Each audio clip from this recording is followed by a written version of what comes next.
장안의 화제를 몰고 온 느낌표 감독님, 김종철 감독님을 모셨습니다. 안녕하세요. 네, 고맙습니다.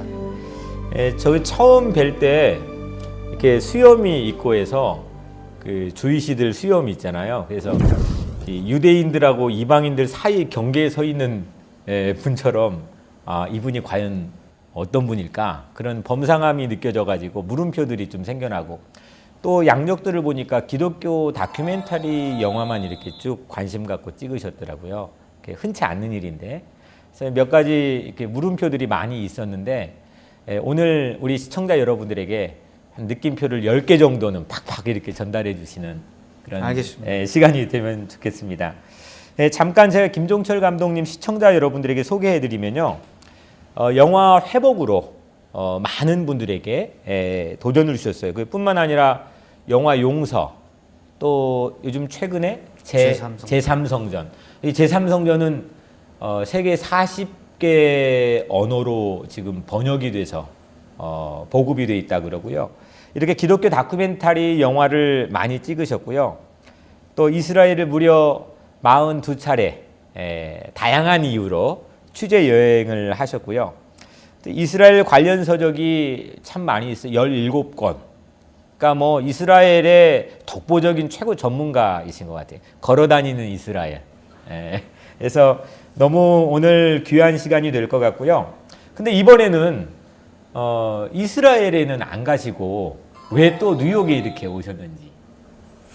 우선 제가 만든 제3성전 영화를 이 뉴욕과 워싱턴 지역에서 이번에 이제 상영할 계획을 갖고 왔고요. 또 저에게서 듣는 이스라엘 이야기 궁금해하시는 분들을 위해서 또 그런 시간도 갖고. 감독님 인사 중에 제가 그 회복이라는 영화를 보면서 그 인상적인 장면이 있었는데 이스라엘은 하나님의 눈동자입니다. 이스라엘은 우리 인류를 향한 하나님의 시간표가 있는 곳이죠 라는 그런 멘트가 제 마음에 참 인상 깊게 다가왔어요. 이스라엘 너무 사랑하시나 봐요. 처음부터 사랑하게 된 건 아니고요. 예. 저는 이제 어려서부터 교회를 다녔는데 자연스럽게 교회에서 예배 시간에 목사님이 설교해 주실 때 늘 이스라엘 이야기를 많이 해 주시죠. 그러면서 저는 어려서부터 계속 이스라엘에 대한 어떤 그 동경이라든가 또 이스라엘을 언젠가 꼭 가보고 싶다 이런 생각을 어려서부터 했죠. 그러나 뭐 어렸을 때는 생각만 할 뿐이지 갈 수는 없었고, 그러다가 이제 제가 어른이 돼서 방송국에서 일을 하면서 휴가를 받고 그때 이제 이스라엘이라는 나라를 처음 가게 됐죠. 처음에 이스라엘 갈 때는 사랑해서 갔다기보다도 그냥 그 호기심 그리고 언젠간 내가 꼭 한번 가봐야지. 그리고 그때만 해도 제가 방송국에서 일을 할 때니까 촬영 때문에 취재 때문에 세계 참 많은 나라들을 다니고 또 여행도 많은 나라를 다녔는데 많은 나라를 여행하면서 내가 굳이 이스라엘을 안 갈 필요가 또 뭐가 있을까 해서 이스라엘을 이번에는 가보자. 그렇게 해서 이제 가게 됐는데 이스라엘은 다른 나라, 다른 도시에 비해서 굉장히 독특한, 유니크한 그런 나라이고 도시였어요. 왜냐면은 전 세계 어디서도 찾아볼 수 없는 굉장한 긴장감도 있고. 그렇죠. 또 그런가 하면 또 반대로 차 타고 한 30분만 가면은 이런 곳이 또 펼쳐질 수 있을까 싶을 정도로 굉장히 릴렉스한 곳도 있고 사해 같은데 갈릴리 호수라든가 또 이스라엘의 남쪽에 에일랏이라고 하는 데 가면요 전 세계 스킨스쿠버 다이버들 다 모이는 곳이에요. 그래요. 저 북쪽에 차 타고 한두 시간만 가면 또 막 총알이 날아다니고 막 그런데 그래요. 그런가 하면 또 빌딩 여기 뉴욕의 맨하탄 같은 그 빌딩 숲이 있는가 하면은 그 빌딩 숲에서 또 버스를 타고 차를 타고 한 20분만 가면은 또 끝없이 펼쳐지는 광야와 뭐 이런 그 다양한 자연이 펼쳐지기도 하고 특히 어려서부터 읽었던 그 성경의 역사의 현장도 나오고 굉장히 호기심이 나중에는 이제 막 연구 대상으로 바뀌면서 야, 이 나라는 한 번만 와서는 끝날 나라가 아니구나. 다른 나라, 다른 도시에 좋은 곳도 많이 갔죠. 그런데 그곳에 갔을 때도 내가 또 여기 구경 와야지. 나중에 내가 사랑하는 가족들을 데리고 이곳을 또 와야지. 이런 생각을 해본 곳은 별로 없었던 것 같아요. 그런데 이스라엘은 이거는 그때 당시에 한 달을 여행했는데 한 달 가지고 끝날 나라가 아니구나라는 걸 알았고요. 좀 더 구체적으로 말씀드리면은 저는 방송하는 사람으로서 네. 또 글을 쓰는 작가로서 이스라엘이라는 나라를 만나게 된 것은 광부가 정말로 끝을 알 수 없는 금을 캐낼 수 있는 금광, 광맥을, 광맥을 찾아낸 그런 그 나라였어요. 그래서 끄집어내도 계속해서 새로운 글거리가 나오고 또 새로운 방송거리가 나오는 아마 목사님이 또 이스라엘을 가셨으면은 끊임없는 설교거리가 그곳에서 나올 수 있지 않을까. 저에게 이스라엘은 그런 곳이었어요. 그래서 한 달 동안 여행하고 한국에 돌아온 뒤에도 계속 잠자면서도 계속 꿈속에서 제가 예루살렘을 걷고 갈릴리 호수를 또 걷고 언제 내가 또 갈 수 있을까? 또 갈 수 있을까? 막 그러다가 한국에 그런 거 있지 않습니까? 뭐 설 연휴, 추석 연휴 이렇게 그렇죠. 한 3, 4일 쉬는 날이 생기면은 앞뒤 안 가리고 무조건 비행기 무조건. 끊고 또 이스라엘 가게 되고 완전 이스라엘하고 연애하신 거네요. 그 뒤에 이제 정이 붙은 거죠. 아. 그래서 이제 정이 그냥 일방적인 짝사랑이 아니라 미운정 고운정이 많이 들었습니다. 그래요? 저는 그 이스라엘이 그렇게 좋아서 계속 또 찾아가긴 했지만은 이스라엘은 정말 그 여행하기가 힘든 나라입니다. 이렇게 잘 안내도 안 돼 있고 특히 뭐 아시다시피 이스라엘은 늘 어떤 그 긴장감이 감도는 그렇죠. 그런 곳이다 보니까 공항에 내리는 그 많은 그 이 외국인들을 제가 봤을 때는 그 이스라엘 쪽에서는 다 잠재적인 테러리스트로 보는 것 같아요. 여행객들을. 특히 혼자 오는 사람. 어. 그리고 남자인 경우에 그리고 이렇게 수염이 또 나 있고. 그리고 인상도 안 좋고 또 특별한 뭐 용건이 있는 것도 아닌데 네. 계속 자주 오는 사람들 그게 저거든요. 근데 저 같은 사람은 굉장히 많이 거기서 그 검문을 심하게 하죠. 왜 왔냐 뭐 그래서 어떨 때는 막 그 힘들 때도 많고 정이 떨어지죠. 뭐 막 수치감 같은 것도 그 많이 느끼죠. 검색하면서. 예, 네. 그리고 살면서 과연 그 이 총알이 장전돼 있는 총구를 네. 내 머리통에 들이미는 경험을 내가 과연 얼마나 해볼 수 있을까 살면서. 그렇죠. 근데 저는 이스라엘에서 몇 번 그런 경험이 있었거든요. 아. 너무 무서워서 막 어떨 때는 막 몸서리치면서 다시는 내가 이스라엘에 오나 보자 막 이러고 몸서리치면서 떠나온 적도 있었어요. 다시는 내가 안 간다. 예, 예. 그런 것들이 아마 미운정이 또 들었던 것 같아요. 근데 그렇게 미운정이 저도 이스라엘 하면 우리 보통 사람들이 지금 어디에서 테러가 일어날지 모르고 지금 팔레스타인과의 긴장이 있는 곳이잖아요. 근데 그렇게 미운정이 오랜 기간 동안 들 수 있는 환경인데 또 어떻게 해서 그 땅을 이렇게 사랑하게 된 계기가 특별히 있었나요? 이스라엘을 가면 갈수록 느끼게 되는 것은요. 이스라엘은 그냥 단순한 나라, 단순한 도시가 아니라 성경의 배경이 되기도 하지만 네. 하나님께서 신약 성경과 구약 성경을 통해서 그렇게 수천 번 동안 이스라엘 이야기를 하셨거든요. 네. 성경에 대한민국이라는 단어는 안 나오죠. 그렇죠. 미국도 안 나옵니다. 네, 예. 중국도 안 나와요. 네. 그러나 계속 이스라엘 얘기를 해요. 하나님께서 왜 성경에서 그렇게 이스라엘 이야기를 하셨을까? 가장 작은 나라. 그러면서도 또 하나님께서 왜 하필이면 이스라엘 땅을 이스라엘 나라를 선택하시고 예수님께서 왜 이스라엘 땅에 태어나셨을까?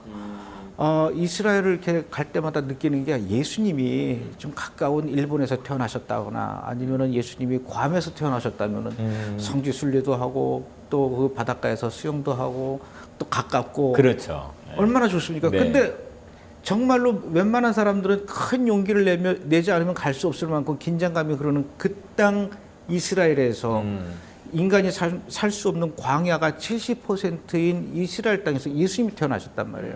왜 하나님께서는 그 땅과 그 백성들을 택하셨을까? 그것을 이스라엘 가서 그들과 만나서 이렇게 지내면서 이제 서서히 알게 되는 거예요. 아, 그래서 하나님께서 이 나라 사람들을 이 땅을 택하시고 장자로서 또 제사장의 그 민족으로 택하셨다라는 걸 이제 알게 됐죠. 그래서 우리 크리스찬으로서는 특히 그 이스라엘 땅을 보면서 알아야 될 것이 이스라엘에서 일어나고 있는 작은 일까지도 네. 어떤 정치적인 움직임이나 군사적인 움직임이나 어떤 또 경제적인 어떤 큰 이슈들이 단순히 그 나라에서만 끝나는 것이 아니라 결국은 나비 효과로 이제 버터플라이 이펙트라고 그래가지고 이 예루살렘에서 일어난 일들이 전 세계에 다 영향을 미칠 만큼 어떤 지진의 큰 태풍의 진앙지가 되어 있다라는 걸 알게 됐죠. 그래서 이스라엘은 우리가 계속 지켜봐야 될 그럴 땅이다. 이제 이런 걸 알게 됐습니다. 참 그 회복이라는 영화를 보니까 거기에 그 메시아닉 주들이 나와요. 예, 특별히 첫 번째 나온 그 암이라는 청소년의 집에 폭탄이 폭발해가지고 실제 그 이스라엘 땅을 우리 시청자 여러분들 대부분 안 가보셨을 텐데 실제 그 이스라엘 땅에서 일어나는 일들은 또 그 실제 이스라엘 땅에서 하나님은 어떤 일을 하고 계신다고 우리 감독님께서는 보시나요? 이제 대부분의 사람들이 이스라엘 하면 몇 가지 떠오르는 그 이미지들이 있어요. 예. 그것이 어떻게 보면 이제 착각이거나 아니면 잘못된 그런 오해일 수도 있는데, 근데 분명히 오해는 맞죠. 뭐냐면은 이스라엘은 전 세계 어느 나라보다도 가장 예수님과 기독교에 대해서 우호적인 나라일 거다라고 생각을 합니다. 심지어 어떤 사람들은 이스라엘은 기독교 국가라고 생각하는 분들도 있어요. 저 역시 그런 사람 중에 하나였습니다. 네. 그래서 이스라엘을 이렇게 혼자 여행할 때 교회를 못 찾는다거나 예수 믿는 사람들을 만나지 못해서 도움을 못 받는다거나 이런 거는 전혀 일어나지 않을 거라고 생각을 하고 갔는데, 막상 가보니까 전혀 제 생각과는 다른 일들이 펼쳐지는 게, 일단 이스라엘에서는 교회를 찾아볼 수가 없었고요. 예수 믿는 사람들을 찾아볼 수가 없었고, 예상 바뀌네요. 완전. 심지어는 이스라엘에 살고 있는 유대인들이 기독교와 십자가와 예수에 대해서 아주 극단적인 혐오감으로 가득 차 있었다는 걸 알게 됐다는 얘기죠. 예수님 고향인데도요. 예수님 당시에도 역시 유대인들은 예수님을 그랬죠. 배척을 했죠. 네. 그것이 지금까지도 계속 이어져 오는데, 그것이 굉장히 이제 극심하다 보니까 도저히 예수를 믿을 수 없는 사람들이 유대인이라는 걸 알게 되었고, 이스라엘 국가 전체가, 물론 뭐 미국에 있는 유대인들도 마찬가지겠죠. 예수를 믿을 수 없는 그런 구조로 되어 있는데, 놀랍게도 그 속에서 최근 들어서 예수를 믿기 시작한 유대인들이 늘어나고 있다는 얘기죠. 그게 이제 말씀하셨던 메시아닉 주라는 건데, 이 메시아닉 주가 동네에서 발견이 됐을 때, 유대인들이 살고 있는 동네에서 예수 믿는 유대인이 어떤 가정이 발견했다. 이 집을 가만두질 않는 거예요. 이 동네에서 못 살게 하거나 아니면 그 집을 향해서 온갖 협박과 테러를 일삼는데, 그 예수 믿는 유대인들이 당하는 테러라는 것은 우리가 상상을 초월합니다. 물론 영화에서는 폭탄이 터진 집이 소개가 됐죠. 네, 예. 아미 오르티지라는 집. 그러나 영화라는 거는요, 공개적으로 사람들에게 보여줘야 되기 때문에 일정 수준을 유지를 해줘야 됩니다. 정보가 제한이 돼 있겠죠. 있는 그대로 다 보여줄 수는 없다는 그렇죠. 얘기죠. 네. 그 얘기는 뭐냐면은 사실은 영화 속에 보여줬던 그 이 핍박의 수준은 빙산의 일각에 불과하다라는 겁니다. 그러니까 현실적으로는 얼마나 더 끔찍할 수 있겠냐는 얘기죠. 근데 이들이 당하는 이 핍박을 이스라엘에 있는 유대인도 잘 모릅니다. 심지어는 자기네들끼리 메시아닉 주들끼리도 몰라요. 왜냐하면 서로 정보가 공유되지 않는 그런 상황이었습니다. 그러니까 한국이나 미국에 있는 한국 사람들이나 미국 사람들이 도대체 이스라엘에서 무슨 일이 일어나는지 잘 모르죠. 그런데 놀라운 것은 그렇게 핍박당하고 있는 그 메시아닉 주들이 뭐라고 얘기하냐면요, 이런 일들은 이제 시작에 불과합니다. 앞으로 이스라엘 땅에서 우리 예수 믿는 사람들이 당하게 되는 핍박과 고통은 더 심해질 것입니다. 더 잔인해질 것이고 더 전국적으로 확산될 것입니다. 그것을 우리는 알고 있고 한편으로는 또 기대하고 있습니다. 이런 얘기를 해요. 어떻게 그런 일들이 이스라엘 땅에서 계속 일어난다는 얘기입니까? 예. 그리고 왜 그걸 기대한다는 얘기죠? 그럴 수밖에 없는 이유가 있습니다. 그 이유는 도저히 예수를 믿을 수 없는 DNA로 가득 차 있는 이 유대인들이 최근 들어서 예수를 믿기 시작하는 일들이 많이 늘어나고 있다는 얘기죠. 그 늘어나는 숫자가, 그 비율이 날이 갈수록 기하급수적으로 자기네들도 감당이 안 된대요. 한 달 전까지만 해도 우리 집 앞에 와서 이 예수쟁이들 우리 동네에서 살지 말고 나가라 이렇게 데모하던 사람도 정통 유대인이라고 왜 이렇게 머리에 곱슬거리고 이 사람들이 몰래 전한답니다. 야, 사실은 네가 믿는 예수를 나도 좀 믿어야 되겠다. 그럼 깜짝 놀라죠. 아니 어떻게 너는 그 우리 집에 와서 데모하던 사람인데 예수를 믿겠다 그러느냐. 네가 믿는 예수가 사실은 어젯밤에 우리 집에 오셨다. 이 사람들이 예수를 직접 봤다라는 거예요. 직접 예수 만난 사람들이 생겨나고 있다는 있는 거죠. 얘기죠. 그래서 그렇게 이제 예수 믿는 사람들이 막 기하급수적으로 늘어나는 거예요.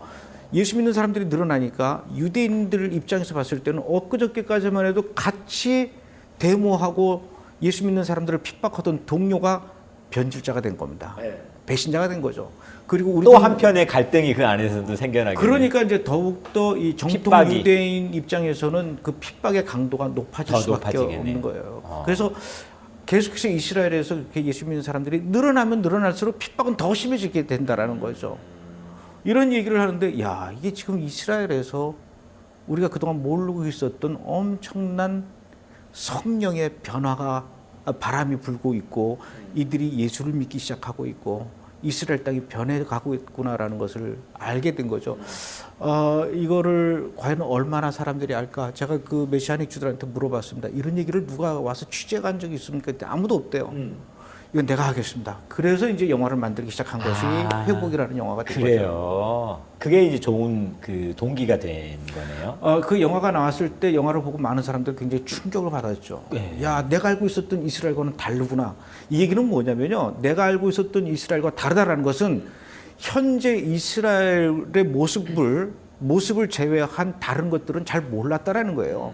그만큼 한국의 기독교인들, 뭐 한국의 기독교인들뿐만 아니라 대부분의 기독교인들이 이스라엘에 별 관심이 없었습니다. 이스라엘에서 무슨 일이 일어나는지 그냥 뭐 예수 잘 믿고 있겠지라든가 유대인들은 예수 안 믿으니까 뭐 그냥 내버려 둬야지 뭐 2000년 동안을 유대인들한테 전도해도 그들은 예수를 받아들이지 않은 사람들인데 뭐 굳이 계속해서 예수를 전할 필요가 있을까?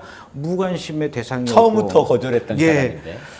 그 정도로만 알고 있었던 이스라엘이었는데 영화를 보니까 이 영화는 어떤 그 연기자가 나와서 이렇게 연기하는 극영화가 아니라 픽션이 들어간 것이 아니라 넌픽션이거든요.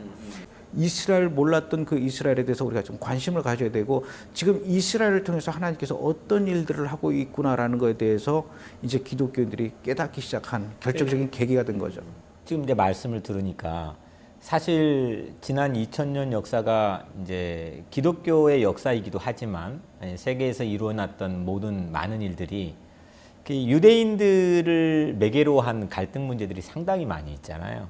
서방 세계 자체가 본래 유대인들이 예수를 거절해서 오는 어떤 거기에 대해 또 복수가 악순환이 되고, 근데 지금 메시아닉 주들이 가지고 있는 그런 전도나 또 그들이 가지고 있는 비전 가운데 이런 화해라는 어떤 그런 흐름에서 보기도 하나요? 유대인들이 하는 이야기가 AD 70년에 로마에서 예루살렘이 파괴가 되고 그때부터 이제 유대인들은 전 세계로 디아스포라 생활을 했지 않습니까?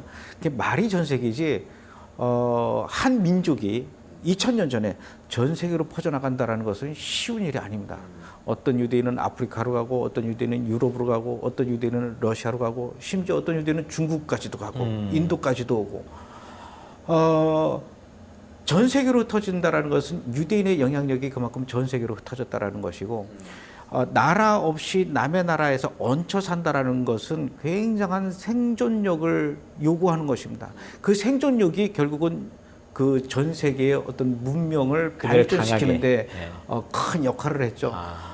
유대인들이 그 얘기를 해요. 1900년 동안 유대인들이 전 세계에 흩어져서 살았던 그 역사는 다시 얘기해서 1900년 동안 유대인들이 십자가로부터 예수님의 사신 아래에서 기독교인들로부터 핍박을 받은 역사와 똑같다 이렇게 얘기를 합니다. 그런 아픔들이 그들에게는 있을 것 같은데. 그 아픔을 본인들은 부모로부터 조상들로부터 학교 교육으로부터 계속 자세하게 듣죠. 아주 그냥 그 뼛속에 파묻힐 정도로 듣고 또 듣고 다 알고 있습니다. 그런데 그 사람들이 가장 섭섭해하는 것은 피해자는 알고 있는데 가해자들은 모르고 있다는 얘기죠. 야, 그러네요. 우리는 잘 몰랐죠. 그런 거를 우리 교회에서 설교를 들은 적도 없었고 신학교에서 교육을 받은 적도 없었단 말이에요. 잘 모르니까 그런 부분에 대해서 가해자들은 죄책감을 갖고 있지 않고 피해자는 아직도 그거에 대해서 마음 아파하고 유대인들은 이런 게 있어요. 용서는 한다. 그러나 절대로 잊지는 않겠다. 잊지는 않겠다. 이게 무서운 얘기예요. 그 홀로코스트도 결국은 마찬가지죠. 기독교인들이 그 독일이라고 하는 기독교 국가가 가해자로 지금 그들에겐 각인되어 있는 거 아닌가요? 일부는 캐토릭이 한 거죠. 오랜 역사 속에서 있었던 일들은. 그러나 이제 그 홀로코스트 같은 경우는 기독교 국가였던 독일이 그랬고 예. 또 그 독일이 그런 일들을 할 때 유대인들은 로마 교황한테 좀 부탁을 했어요. 왜냐하면 교황도 독일 사람이었고 히틀러도 독일 사람이니까 좀 부탁을 하더라고요. 히틀러가 좀 그만하게 이렇게 좀 부탁을 했음에도 불구하고 교황은 거기에 대해서 대꾸를 안 했죠.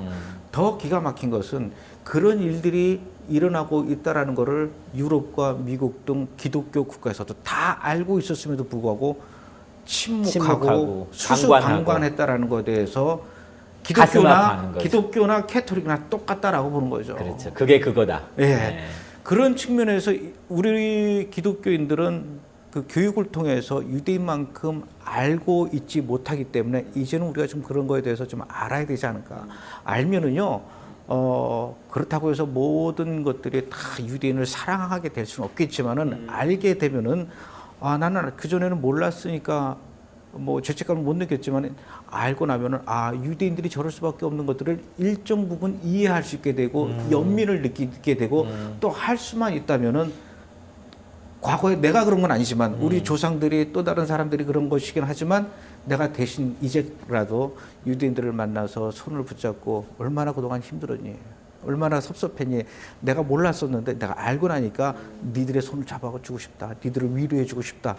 이렇게 된다면은 이거는 정말로 유대인도 기독교와 캐토릭에 대해서 특히 기독교에 대해서 그렇게 배타적인 마음을 갖는 것을 일정 부분 접어둘 수 있다는 거죠. 그런 다음에 화해 얘기가 나올 수 있다는 겁니다. 그러니까 예수의 십자가 사랑이 정말 그 땅에서 아니면 그 주이시들을 복음을 전하고 사랑하는 건 참 쉽지 않겠네요.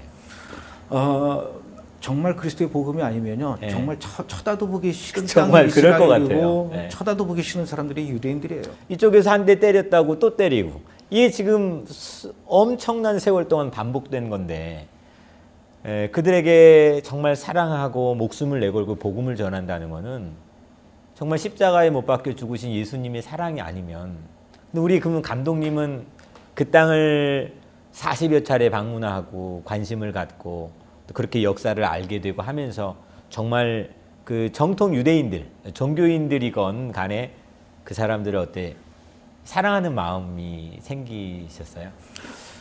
글쎄요, 아직까지도 저는 잘 모르겠습니다. 그 사랑한다라는 걸 어떤 감정을 내가 그 가족을 사랑하고 제 아내를 사랑하는 것과 어떤 차이가 있을지 모르겠는데 저는 그 정도까지는 아닌 것 같아요. 그러나 분명하게 우리가 그 뭔가 풀어야 할 매듭은 분명히 있다라는 건 알죠. 그래서 유대인들과 우리가 특히 이 기독교인과 풀어야 할 매듭의 끈이 있고 또 언젠가는 이렇게 터놓고 얘기할 부분은 분명히 있다라는 그런 측면으로 봤을 때는 무조건 그 유대인들을 이렇게 몰라라 하고 지금 나 때에는 만나지 않았으면 좋겠다라고 해서 피할 수 있는 문제는 아니라는 거죠.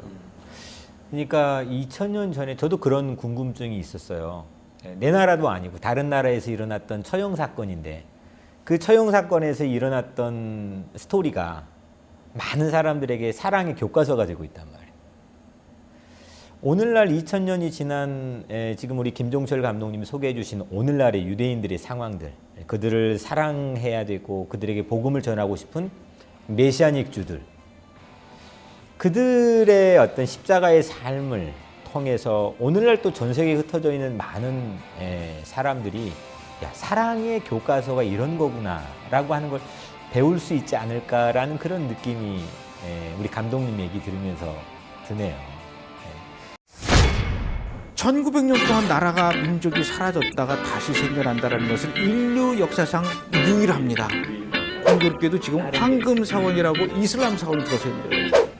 황금사원을 치운다는 것은 문명 충돌이고 전쟁이 일어난다는 얘기죠. 이 전쟁은 곧 제3차 세계대전을 얘기할 수 있을 만큼 끔찍한 전쟁이 될 수 있다는 얘기죠. 형전이 들어서는 그 시기와 이 환경이 굉장히 이 하나님의 시간 표시에서는 중요한 부분이 될 수 있다.